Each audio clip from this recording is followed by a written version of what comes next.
America ఇజ్రాయెల్కి మిత్రదేశం, ఇజ్రాయెల్కి సాయం చేసే దేశం, ఇజ్రాయెల్కి ఆయుధాలు ఇచ్చే దేశం, ఇజ్రాయెల్ తరపున పోరాడే దేశం, ఇజ్రాయెల్ మీద దాడులు చేసేటప్పుడు కంట్రోల్ చేసే దేశం.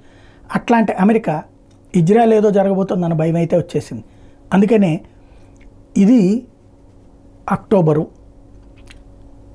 ఇది మనం August, September, October, November, December, జనవరి, ఫిబ్రవరి, మార్చి, ఏప్రిల్ 8 నెలల దాకా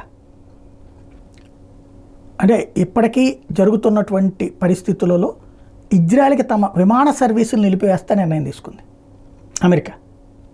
ఇజ్రాయెల్కి తన విమాన సర్వీసులు నిలిపివేస్తే నిర్ణయం తీసుకుంది. ఏ క్షణంలో ఇరాన్ అటాక్ చేస్తుందో అంటే ఏప్రిల్ దాకా పరిశీలిస్తూ ఉంటుందంట, ఎప్పటికప్పుడు నిర్ణయాలు తీసుకుంటుందంట. ప్రస్తుతానికైతే ఇజ్రాయెల్కి అమెరికన్ విమానాలు ఏదైతే ప్యాసింజర్ విమానాలు వెళ్ళవు, అలాగే సరుకు రవాణా విమానాలు వెళ్ళవు. దాన్ని బట్టి పరిస్థితి అమెరికా సీరియస్గా ఆలోచిస్తోంది, ఏదో జరగబోతోందని భావిస్తోందని అయితే అర్థమవుతోంది.